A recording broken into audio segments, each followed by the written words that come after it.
tal, Adrián? ¿Qué tal? Bienvenido, ¿Qué ¿cómo tal, está usted? Cecilia? Bien. En segundos nada más es la entrevista con el ministro. Cuéntenos cómo la preparó, cómo se preparó usted y cómo preparó la entrevista. Bueno, siempre preparo las entrevistas y además, esencialmente hay un tiempo prefijado y yo quiero ver si soy capaz de concentrar con algunas preguntas, digamos, todo lo que me parece que puede ser importante. Yo no soy un experto, pero voy a tratar de preguntar desde el lugar del sentido común. Así que me llevó mucho tiempo y escribí muchas cosas. Si yo hablara con él todo lo que preparé, no nos vamos nunca más de acá. Estoy preparado para escuchar. Yo tengo las preguntas. Él es el que tiene las respuestas, supongo. Muchísimas gracias y por favor, adelante. Permiso. ¿Qué tal? Adrián, ¿cómo andas? ¿Cómo estás? ¿Cómo estás? Un gusto Bien. verte. Bueno, antes de empezar a hablar contigo, Axel, quiero decir que me pasa una cantidad de cosas respecto a que haya un ministro de Economía como vos. En realidad un grupo de personas como vos o como ustedes. El país no está acostumbrado a tener primero un ministro de Economía que sea un investigador del CONICET. No está acostumbrado a tener, ya no hablemos solamente de ministro de Economía, sino en general que venga de la universidad pública, sí, pero no militante. La juventud, la militancia, la cultura de la asamblea, el hecho de que haya una lista de oradores, que uno se acostumbra con el tiempo a que quiere decir algo, vos te brillan los ojos mientras yo estoy hablando, porque esto nos remonta a un montón de veces en donde uno tiene muchas ganas de decir cosas y tiene que esperar su turno. O sea, uno se va entrenando en todo eso. Entonces, cuando aparecen cosas sobre la mesa, y en particular en un país, empiezan a generarse tensiones. Sobre todo porque hay que tomar decisiones, hay personas a las cuales ciertos intereses se les lesionan, y esto tiene que ver con los distintos modelos de país. Conducir un país significa tomar determinaciones que afectan intereses. Vos sos el entrevistado, yo te digo, te planteo desde qué lugar yo voy a hacer la entrevista. Hacer política, yo no soy economista, es establecer prioridades para mí. La cantidad de dinero no es infinita, entonces hay que decidir. Bueno, ¿cómo hacemos? Porque hay que atender todas estas necesidades, hay que incluir. Entonces es un modelo de país. Hay otros modelos. Entonces yo desde ese lugar, yo no vengo a ponerte el pie, sino que como se hace en la ciencia, uno pone arriba de la mesa una teoría y vamos a discutirla.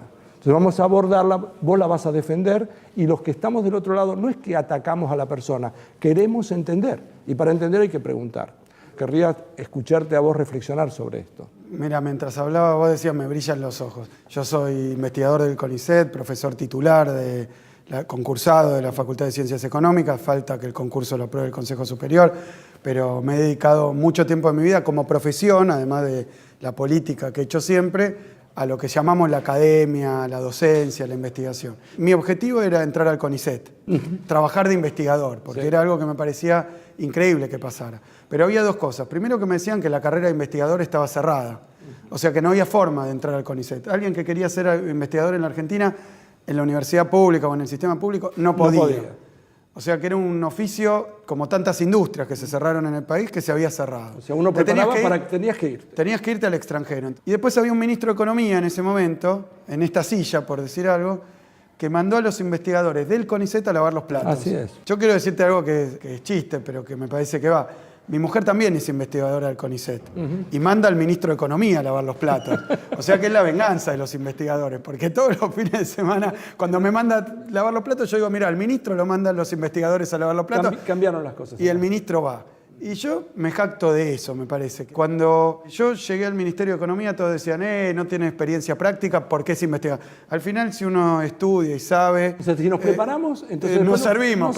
Entonces... Y hay dos candidatos, creo, por ahí, muy importantes, que estaban terminando ahora sus últimas materias en alguna universidad privada, porque aparentemente la formación tiene algo que ver también con lo que uno hace profesionalmente. Yo en ese sentido lo que quiero decir es que es una reivindicación y tal vez en mi persona, casualmente, por mi edad, por de dónde vengo, porque he militado toda la vida, porque vengo de la investigación, de la universidad pública gratuita, porque no me fui del país, hay muchos que volvieron también, pero que la presidenta haya elegido el ministro de Economía, alguien que tenga eso, otros dirán, pero para mí simboliza muchas cosas. Está habiendo una renovación fantásticamente grande, que algunos la sintetizan, voy a echar a los ñoquis de la cámpora, con pensamiento casi fascista, ¿no? Porque ahora resulta que hay un presidente que va a venir que amenaza a echar a gente por su pertenencia. Pero digamos, sin meternos en ese lío, vamos al modelo de país. Yo sinceramente, toda mi vida creí en esto. ¿Qué es esto? Esto quiere decir que no tiene mucho que ver con lo que piensa la teoría económica oficial. La que existió hasta acá. Y la que enseñan en muchos libros. No, porque hay diferentes escuelas, digamos. Hay diferentes escuelas en teoría económica, como en todos lados. Pero en Ahora economía... te voy a hacer una observación. Me vas a tener que dejar que te interrumpa cada tanto porque si no me voy a ahogar. Adelante. ¿Está bien? El asunto es que, como yo no soy un... Vos toma mate. Como yo no soy un experto... Otro investigador me manda a tomar el mate. No contento con mandarme la los platos. Como yo no soy un experto, yo necesito que cuando hablemos de economía, porque la economía es como con la matemática, la gente tiene una percepción de que eso no es para ellos. Y eso es una cosa que hay que romper, porque la matemática, como la economía, tiene que ser para todos, porque vos estás ahí en tanto que tratando de mejorar la calidad de vida de la sociedad. ¿Cómo no vamos a tratar de entender?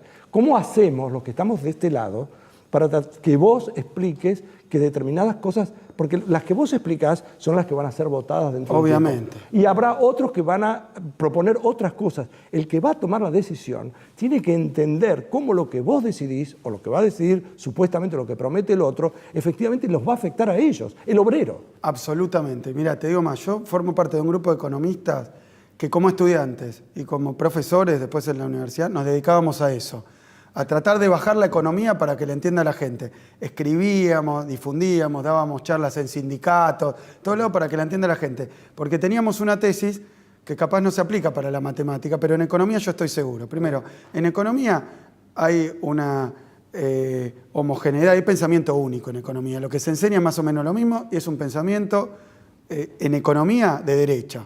Y eso se enseña en todos lados del mundo, como la ciencia económica.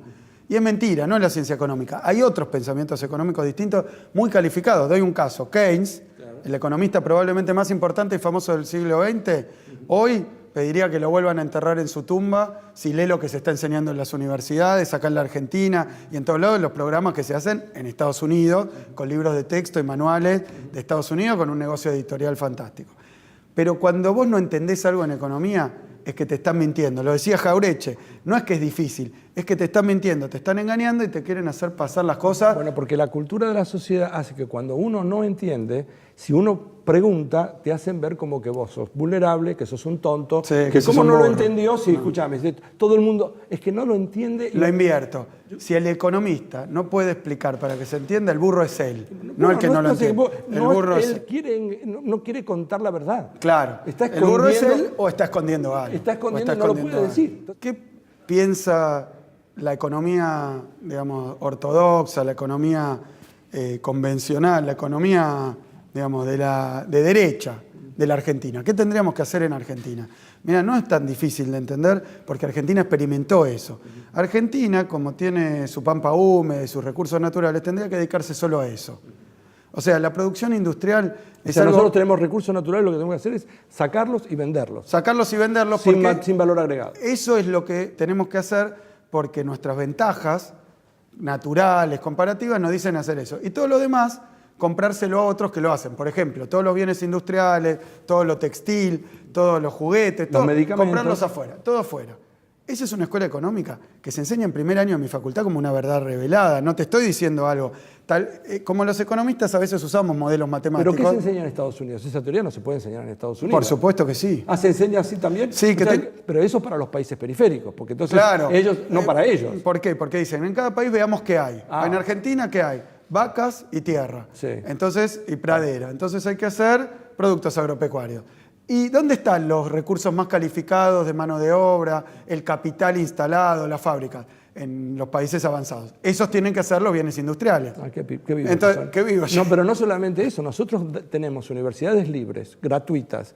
Generamos, digamos, preparamos, logramos de que tener los mejores científicos y después los expelemos del sistema para que los usen ellos. Pero, o sea, es un negocio redondo. Es un negocio espectacular. Entonces te dicen en qué casillero tiene que estar. Y te agrega más. Si uno trata de revertir esa especie de mandato histórico, natural que tiene el país, la vas a pasar mal.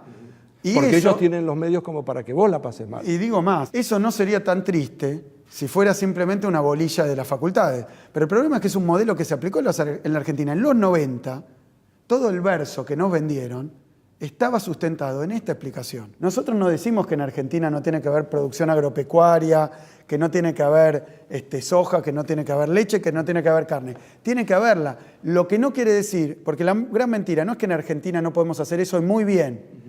El problema es que eso no quiere decir que no tiene que haber producción industrial, porque entonces estamos en ese falso dilema en el que nos metieron, que sos el modelo agroexportador de la época de las vacas gordas de la década del 20, 1920, o la producción industrial, la época de Perón, etcétera, pero lo que no se puede hacer es las dos cosas al mismo tiempo. Yo creo que lo interesante, y para que lo entienda toda la gente, de estos años, es que Argentina se reindustrializó fuertísimo. Pues pasamos de 25% de desempleo a 7%, metiendo gente en la producción industrial. No porque el campo no tenga que estar. En estos mismos años que reindustrializamos, el campo argentino va a batir todos los récords históricos de producción. Una pregunta, porque vamos a ver cuáles son las consecuencias, porque la idea, digamos, yo estoy de acuerdo.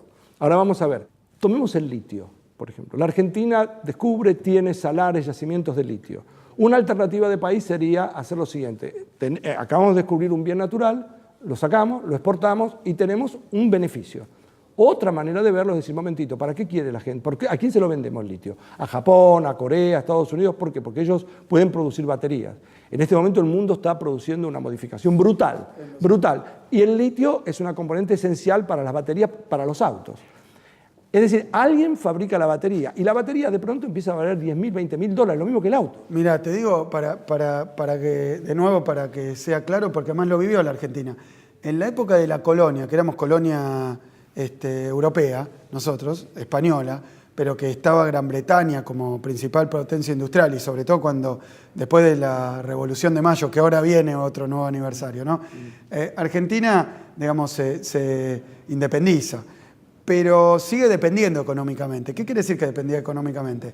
Que acá nosotros hacíamos la vaca y el cuero, pero el cuero iba a Inglaterra, en Inglaterra te hacían hasta el poncho, y te hacían las alpargatas, y te la mandaban de nuevo. Entonces vos tenías la vaca era de los grandes estancieros, que tenían algunos peones, esos eran los que participaban de la cadena de valor de la producción de la vaca, la mandaban para afuera, y después cuando volvía la alpargata la comprábamos todos los demás. Y en el medio venía el valor agregado. Con el litio nos quieren hacer lo mismo. Hay una escuela económica que dice, el litio, vos sacalo, hacés la industria extractiva, tenemos también potasio, tenemos tantas cosas de riqueza natural argentina, y mandala afuera. ¿Qué está haciendo el gobierno? Y lo ha hecho y creo que lo vamos a conseguir. Que se instale una industria en Argentina, con participación del Sistema Científico Tecnológico Argentino, del Ministerio de Industria, del Ministerio de Economía, con muchísimas políticas públicas, que la batería la hagan en la Argentina. Y sí, efectivamente, son dos modelos distintos de país. Pero el economista que piensa que industrializar la Argentina es cosa de gente testaruda, o de peronistas, o de locos de la guerra, o de populistas, o de nacionalistas, la verdad, defiende otro modelo. Y yo creo que eso está en juego, porque la cuestión del campo y las retenciones tiene que ver con esto. Por eso, entonces, esa es la discusión que hay que dar. Porque, digamos, si no, no queda claro. Yo no tengo un problema de que haya gente de derecha en la Argentina. Porque de hecho existe y yo la respeto. Ningún problema. Ningún problema. Pero yo lo que quiero... se saque la careta. Vos ponelo arriba de la mesa y decir... Que se saque la careta, perdón, y que suelte el globo. Bueno. Y se siente y diga, yo quiero hacer esto para el país. Estoy absolutamente de acuerdo. Pero correte de eso. Digamos, pongámoslo arriba de la mesa. Vos decime cuál es el modelo de país que querés. Yo te voy a decir cuál es el mío. Y vamos a ver, vamos a exponerle a la gente. ¿Puedo poner un puntito más sobre esto? Primero, la orientación general. Lo que queremos hacer nosotros con el país es seguir reindustrializándolo. Y no es fácil, porque el otro punto es que hay intereses muy poderosos que no les gusta, que prefieren hacer el litio. Y déjame poner un elemento más que me parece que también es de economía básica y que aporta. Hay quienes dicen que la Argentina, la política económica, digamos lo que hace el gobierno, la presidenta, pero particularmente el Ministerio de Economía, tiene que estar encaminado a generar más oferta. Es la economía de la oferta, que es el pensamiento, yo creo que conservador en Argentina. ¿Qué dice? Vos agarrás los industriales que hay, que existen, y dales incentivo, en todo caso, para que inviertan más. Regalales cosas. Bajale los impuestos, van a invertir más. Sacá al Estado, van a invertir más. Y fogonealos para que inviertan más. Hay otros que pensamos que no, que el problema es la demanda. Que para que el país crezca hay que incentivar la inversión, pero que hay que generar mercado. Porque si no, dígame, ¿para qué cazzo va a invertir un tipo en duplicar la producción si la gente es desempleada, no cobra jubilación, no cobra asignación por hijo, está en la calle y en la miseria, ¿a quién se la va a vender? Entonces hay una economía de la demanda que me parece que lo puede entender todo el mundo, pero que en economía, en teoría económica, también es una disyuntiva muy clara. Argentina tiene que ser solo agropecuaria o no solo industrial, agropecuaria e industrial. Argentina tiene que solo dedicarse a la oferta y incentivar la inversión y ponerle guita a los empresarios, o tiene que ponerle plata a la gente para que haga demanda y eso va a terminar beneficiando a los empresarios. Es otro gran dilema. Muy bien, lo que vamos a hacer es una pausa y lo que te propongo es, porque en el camino para la reindustrialización de un país que fue devastado durante la época del 90, entregado desde los golpes militares, etcétera, el país ha sido entregado. Ahora estamos tratando de reconstruirlo. En el camino y en el proceso empiezan a pasar cosas, que son las crisis de crecimiento. Por ejemplo, la inflación, los impuestos que no son lo progresivos que debieran. Hay una cantidad de problemas que se generan y esos son los problemas que quiero abordar en la segunda parte. Nosotros seguimos con el programa. Hablaba recién con Axel, hablábamos con el ministro Kicillof, no sé por qué tengo que hablar con una forma tan protocolar, ¿no? Porque, digamos, cambiemos todo. Ya, es que se llama Sin Corbata este programa. Se llama Sin Corbata, economía sin corbata. Cuando uno quiere hacer y quiere implementar ese modelo de país, en donde hay mucha gente que se resiste porque pierde los beneficios que tiene. O sea, vos les afectás los intereses.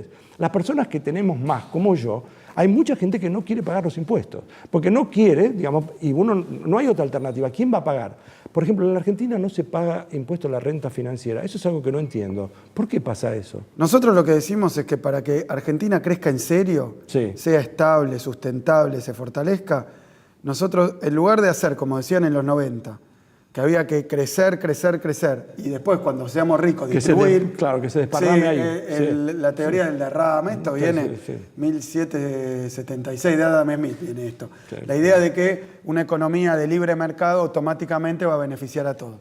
Nosotros lo que nos dimos cuenta es que eso también era un verso. Y era un verso tan instalado que cualquier otra cosa que hicieras estaba mal vista. En la comunidad internacional, al Fondo Monetario no le gustaba ni tres rábanos. Entonces, ¿cuál era la cosa nuestra? Nosotros dijimos, es al revés. Y lo dijo Néstor el 25 de mayo de 2003. Nosotros vamos a hacer al revés, vamos a distribuir para crecer. Hay un montón de argentinos que se han quedado en la calle, 25% de desempleo, 50% de pobreza, la debacle neoliberal, la bomba atómica que tiró el liberalismo internacional y el sector financiero internacional en la Argentina, que no le explotó a ellos, le explotó a la gente. Pero lo hizo en toda Sudamérica, seguro, porque primero necesitaron las dictaduras. Pero Argentina era el mejor alumno. Bueno. Era el mejor alumno. Teníamos tuvo las la relaciones dictadura, carnales, ¿no? Mirá qué discusión horrible, una de las dictaduras más duras. O sea que a nosotros nos dieron con todo, aplicaron todo lo que querían y explotó por los aires. Pero cuando explotó por los aires, ¿qué hacer con ese país? Me parece que Néstor ahí dejó muy claro plantada la semillita de lo que después ha sido, pero el primer día. Y lo dijo, a diferencia de muchos políticos que andan por ahí diciendo lo contrario de lo que piensan hacer y prometiendo cosas que no pueden cumplir. Néstor dijo, nosotros vamos a aplicar un modelo económico que va a basarse en el consumo, en la inversión y en la demanda. ¿Eso qué quiere decir? Que nuestras políticas de inclusión social, que muchos tratan de populismo, de clientelismo... Pero ¿y cuál es el problema? No es populismo. Si vos querés incluir para que mejor haya una mayor cantidad de gente que viva en mejores condiciones, la inclusión, ¿qué es lo que está mal? Llámalo como quieras. 6 años de facultad a mí me enseñaron lo contrario. ¿Por qué? Porque dijeron, la política económica tiene que generar estabilidad para que los bancos anden bien, le puedan prestar a los industriales le inviertan y entonces después vas a crecer y cuando termine de crecer vas a poder ocuparte del segundo problema que tenés, que es que ese crecimiento no es bueno para todos, no alcanzó. Nosotros hicimos lo contrario y ¿sabés qué? Resultó la mejor receta para crecer para la Argentina. ¿Por qué? Porque cuando Néstor, después Cristina, empezaron a incluir gente que se había quedado sin jubilación porque no le habían hecho los aportes o no había tenido el laburo, cuando pusimos la asignación universal por hijo, el progresar, todos esos planes generaron un mercado interno que ¿a quién benefició? A los empresarios. Tenés que incluir algo muy importante que no dijiste. El plan más importante que va a dejar este periodo en la Argentina es el plan Conectar Igualdad. Yo te digo porque nosotros hemos viajado por el país. Entonces, todo lo demás, porque esto es una mejora silenciosa. Te digo cuál es el tema con esto del conectar y lo conecto con lo otro. Dale. Primero había que conseguirle trabajo a todo el mundo. Después había que conseguir que los chicos vuelvan a la escuela. Para eso tenían que comer. Es decir, que se han ido creando una plataforma de condiciones, de derechos, sí, que yo creo que van dando lugar cada vez a derechos superiores. Y entonces, toda esa revolución que ha habido en materia educativa tiene que ver también con el programa de crecimiento. Y eso tiene que ver con que queremos que los chicos sepan manejar una computadora, los argentinos, los más humildes. Y programarla, porque eso, la usarla y aprender a programarla. Ese también, un programa espectacular. Ese es un programa muy importante. Espectacular. Pero ¿qué tiene que ver esto con la inflación? ¿Qué tiene que ver con los males estos que...? Bueno, yo digo, en Argentina estamos haciendo algo que es complejo y que está fuera de los manuales de texto. Pero nosotros queremos incluir a los argentinos, distribuir la riqueza y al mismo tiempo crecer más, industrializar. Ese es algo que es una tarea complicada, que tiene, como vos decías recién, dolores de crecimiento, dolores de parto, dificultades, obstáculos. Soy el último que la va a negar, porque si no, ¿para qué estamos nosotros si fuera...? Y no está puesto en los manuales y va a contrapelo de lo que dice el Fondo Monetario Internacional y que tanto hizo el gobierno argentino chupándole las medias en su momento al Fondo Monetario y aplicando sus programas. Lo que quiero decir es que la tarea de industrializar el país, y te voy a dar un ejemplo claro. Por ejemplo, en Argentina no se producían más juguetes. No se producían más textiles en los 90, ni hablar después de 2001. Se importaba todo eso. No se producían vacunas, no se producía nada en Argentina. La industria del mueble destruida. ¿Qué pasaba? Se traía de afuera, importado. Supongamos que el objetivo mío sea, para que sea claro, que vuelva la industria textil a la Argentina. El primer día que un empresario decide abrir un taller textil para producir y competir con los bienes de importación, probablemente su productividad, sus costos sean más altos que ese taller que está en China que produce miles de millones para todo el mundo. Claro. Entonces, ¿vos qué tenés? Que si traes si traes de afuera, probablemente sea más barato inicialmente. Pero si vos seguís importando siempre, no pone su empresa, el que se muere, porque no puede competir. Existe más. No contrata al trabajador, no digo los esclavos que encontraron acá en la ciudad de Buenos Aires, pero digo el trabajador formal, que ha habido muchos avances en formalidad, en blanco, bueno. Ese no trabaja. Si no trabaja él, no consume. Si no consume, no compra alimentos, no va al cine. Entonces tampoco los otros y la cadena de la economía no funciona. Y la única manera es la consecuencia que esto tiene, porque hay una consecuencia. Esto que estamos hablando, para lograrlo, genera inflación que no se puede controlar. No, es que también es... ¿Hay un error de mi parte cuando te planteo esto? Porque la inflación hay. Ahora la pregunta es, ¿no hay otra alternativa? Claro, que es controlarla, que es lo que hace el gobierno. Por eso ahora voy al tema. Yo produzco un textil acá y tal vez alguien me dice, estás loco, importalo de China a mitad de precio. Y lo que está haciendo el gobierno es reindustrializar el país. Entonces va a salir transitoriamente, si queremos, más caro hasta que se capitalice y eso genera un incremento de precios. Es decir, una política de administración del comercio puede tener algunas tensiones de precio internas, obviamente.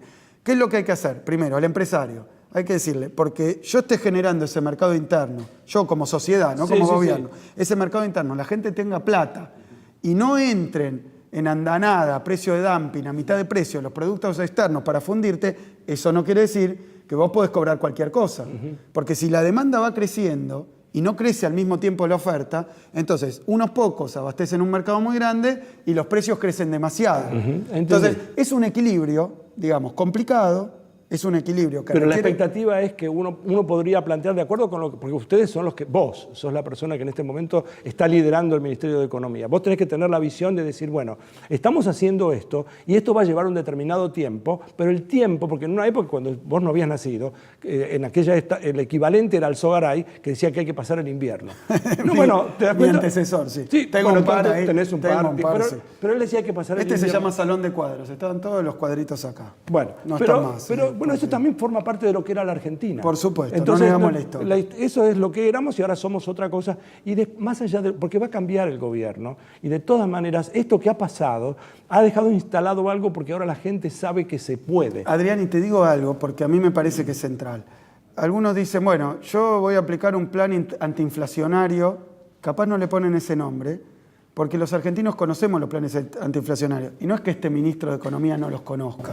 Los conozco. Sufrí algunos de esos llamados planes antiinflacionarios, que son muy sencillos, no son nada del otro mundo, te digo, son mucho más sencillos que lo que estamos tratando de hacer nosotros, que reindustrializar el país con un equilibrio, que crezca la industria interna, pero que no le cobren cualquier cosa a la gente, y entonces hay que poner controles, que después lo llaman ley de abastecimiento, que vamos a intervenir toda la industria. O sea, en estas peleas cuerpo a cuerpo que tenemos para instalar bien lo que estamos haciendo con un bombardeo de los que quieren hacer exactamente lo contrario, hay otras ideas, y yo creo que la piensan los economistas de la mayoría de los candidatos de la oposición. A ver. ¿Qué dicen? ¿Cómo paro la inflación? En la Argentina vos lo viviste por tu edad. Mirá, por la edad que tengo. Abro la economía. Sí. De sopetón. ¿Qué quiere decir Eso abrirla? Abrir la economía es permitir que entren todos los productos importados a precio vil. Porque ¿qué hace? No digas precio, abrir la importación. No, va a ser vil, porque inexorablemente va a ser es más barato, pero a veces además es dumping, que es una práctica económica que dice, un tipo quiere entrar al mercado argentino. Entonces, bueno, es lo que hizo Clarín y Cablevisión históricamente para destruir los cables en la Argentina. Pero eso le daban el fútbol, entonces a precio vil, justamente derrotaban a nuestro cable. Otros que quieren decir, ¿cuál es la causa de la inflación? Dicen, el gasto público desmedido. Porque lo hemos escuchado, otro plan antiinflacionario, reducción del gasto. Lo estamos viendo en Europa ahora, reducción del gasto, fuerte reducción del gasto, 10%, 15% de reducción del gasto. Van a sacar las jubilaciones, ya lo hicieron en el país, van a sacar los planes de inclusión, van a sacar el Conectar Igualdad, van a sacar las políticas educativas, todo porque era inflacionario el gasto. Y van a dejar en la calle a los argentinos. Y le van a decir, ¿para qué? Para controlar la inflación, que es resultado del gasto. Y es mentira, no es resultado del gasto. Es mentira, no es resultado de la administración del comercio. O van a decir, esto es porque emiten mucho dinero. Entonces, ¿qué pasa? Van a ir con una política crediticia de cortar el crédito. Entonces, te van a dejar sin crédito a vos, a las empresas, a todo el mundo, restringiendo la oferta monetaria fuertemente, lo cual, para que lo entienda todo el mundo, encarecen la plata y entonces cada uno que se compra el televisor, que se compra la ropa con el Ahora 12 o con cualquier plan de cuota, no va a tenerlo más. Va a consumir menos, va a quebrar la industria. Entonces yo lo que digo es que hay planes para contener los precios que han sido siempre la excusa para aplicar planes de ajuste. Bien. Yo te digo lo que ha hecho el gobierno. El año pasado todos hablaban de inflación de 40. Sí. Todos los que hablaban de inflación de 40, ellos, no nosotros, los que hablaban de inflación de 40, uno por uno este año dicen 25. Es decir, que no está ni descontrolado, ni creciendo. Una de las cosas que no veo que suceda con los políticos en general, no solamente en la Argentina, es que nunca nadie dice, vos sabés, no sé. Y no somos capaces de reconocerle nada al otro. Si vos mirás lo que pasaba en la Argentina en el año 2001 y lo que está pasando hoy, tenés que estar muy mal nacido para no reconocer que acá hubo alguien que tomó un hierro caliente que no quería a nadie y que de pronto mirá lo que lo llevó. Vos tenés otra idea, pero decilo. Por favor, no me engañes. Vos. Discutamos cuáles son los modelos de país. Yo creo que a nosotros algo que nos enseñaron Néstor y Cristina, primero es no mentir en campaña. Segundo, se suma que nosotros tenemos responsabilidades de gobierno. Yo he visto que muchos candidatos de la oposición, economistas de la oposición, hacen lo siguiente. Se fijan en las encuestas, qué es lo que menos le gusta a la gente de cualquier área, y dicen, eso lo voy a sacar. Y lo que más le gusta, eso lo voy a dejar. Es muy chiquilín, uno diría, muy chiquilín, no sirve, no va a ningún lado. Pero yo veo, por ejemplo, los candidatos que forman parte de partidos políticos que estuvieron en contra de la asignación universal por hijo, de la recuperación de YPF, que estuvieron en contra de Aerolíneas Argentinas, las AFJP. De las AFJP, ahora dicen que todo eso lo van a conservar. ¿Por qué? Porque leyeron en las encuestas que a los argentinos no nos lo van a afanar. Como tengo que terminar, y me da mucho fastidio, me gustaría que me digas, ¿te duele la Argentina en qué lugar? ¿Qué es lo que vos tenés todos los días que decís, esto a mí me mata? Ver este índice me mata porque yo necesito cambiar esto de alguna manera. Mirá, nosotros estábamos muy preocupados por la cuestión de que había gente en edad de jubilarse en condiciones sociales complejas y que no tenía jubilación y no podía vivir de nada porque no le habían pagado, porque fue desempleado en los 90, en los 80. Y yo estoy muy conforme porque esa era una preocupación mía central, lo es también obviamente la presidenta, y anunciamos un plan de inclusión jubilatoria. No va a haber un solo viejito argentino que no tenga derecho a cobrar su jubilación, aunque no haya podido o no le hayan hecho porque lo estafaron sus aportes. Después teníamos un problema, obviamente, con aquellos niños que los padres no tenían un empleo formal, porque cuando tenés empleo formal, la informalidad es algo que nos preocupa muchísimo. Si nos preguntás, la vulnerabilidad son problemas que no... Lo que pasa es que yo soy, desde el Ministerio de Economía, he tenido realmente el privilegio de formar parte de un gobierno, que es el de Cristina Fernández de Kirchner, y fue antes el de Néstor, donde la inclusión social es un problema también del Ministerio de Economía. El Ministerio de Economía, entonces yo he podido participar, la cuestión de vivienda también me preocupa muchísimo, nos preocupa muchísimo, y sacamos el Procrear y tenemos el programa de crédito que ya tiene 160.000 créditos otorgados, más importante de la historia argentina, 160.000 argentinos que han recibido un crédito a tasa razonable, mostrando que los bancos también lo pueden hacer, no pérdida, tasa razonable, cada uno se paga su casa, no le han regalado nada. También tenemos el Plan Federal de Vivienda, que ha dado muchísima vivienda, más de 1 millón de soluciones habitacionales. Tengo el problema de la obra pública, de la competitividad de la economía. Me preocupa muchísimo. Ahora, yo no quiero conseguir competitividad en la economía argentina bajándole el salario a la gente, ¿no? Porque si uno paga $6 por mes, claro que es competitivo. ¿Qué van a hacer con la jerarquización de los investigadores en el CONICET, etcétera? Eso es un tema, vos te sonreís también porque sabés que esa pregunta necesito hacerla. Necesitamos valorar, vos sos integrante del CONICET, hay que revalorizar a la gente. Nosotros hemos hecho, en términos salariales, yo era investigador del CONICET, pero daba clase, era profesor de dedicación simple, sí, y me pagaban 150 pesos. Pero ahora te pagan 400.000, leí en el diario, ¿no? ¿No te pagan 400.000 de una empresa? Mira, tengo que confesar acá, para desgracia de mi mujer, no, es mentira. No me pagan, ni de mi familia, No, la verdad que el único sueldo que gano hoy, porque soy investigador del CONICET, y por lo de la jerarquización, yo digo, a los docentes, nosotros hemos traído 1000 investigadores del exterior, tienen que tener sueldo que les permita vivir. Nosotros, los atrasos salariales de cualquier sector que tienen que ver con las particularidades, sobre todo los que dependen del sector público, eso hay que revertirlo, es una tarea que tenemos que hacer. Nuestros sueldos tienen que ser sueldos dignos para todo el mundo. Entonces, en eso trabajamos, y no solo en CONICET, porque también tenemos órganos como el INTA, el INTI, que son más o menos equiparables, pero tenemos todo el sector público, todas las universidades, todo eso tiene que tener sueldos dignos. Así con la mano creyendo de que los minutos no duran 60 segundos. Si vos me haces así, lo logramos parar. Perfecto, la matemática es inexorable. En este caso es inexorable. Aunque el tiempo es relativo, pero yo creo que nosotros no solo de pico hemos dicho que podía haber otra Argentina. De la misma manera que estamos hoy presentándonos a elecciones como Frente para la Victoria, porque creemos que falta mucho, que no está terminado. Y creemos que está en riesgo también, porque hay otros que muchas veces, de manera mentirosa, con falsedad, no están diciendo lo que quieren hacer. Pero como son los mismos actores que aplaudían de pie, que se enojaron cuando nos fuimos al Fondo Monetario, que se enojan con nuestras políticas económicas y de inclusión, sabemos que hoy, digamos, a día de las elecciones no van a haber cambiado, que no se engañe nadie. Hay mucha gente que viene de la militancia y que no son necesariamente gremialistas o políticos, porque parece como que si viene alguien a ocupar un cargo como este, que viene de la militancia, que viene de la asamblea, que viene habiendo cofundado o fundado una agrupación estudiantil, que es investigador, se ha preparado para esto y tiene un modelo para discutir, para poner arriba de la mesa, con todos los errores y con todas las miserias que tenemos los humanos, porque no todo nos sale bien, somos vulnerables, somos falibles y nos equivocamos, y eso hay que reconocerlo. Hemos cometido un montón de errores, pero al mismo tiempo yo lo que quiero es tener una persona del otro lado a quien realmente le interese la gente que no tiene voz. Y eso es lo que en la Argentina ha faltado históricamente. Que alguien que esté sentado en este lugar le preocupe que haya un señor que cobra nada porque no tiene jubilación y que ese señor pueda ir alguna vez sin tener la preocupación cómo hago para comer. O que haya un chico una madre que tiene que llevar a su chico porque no sabe dónde y pues tiene un problema de salud. O hay una persona que es analfabeta. O hay una persona que no está incluida porque no tiene acceso a una computadora. Entonces yo quiero a alguien que me represente. ¿Me representa en todo? ¿Cómo me va a representar en todo si yo no me represento en todo? Gracias, Axel. Muchísimas gracias.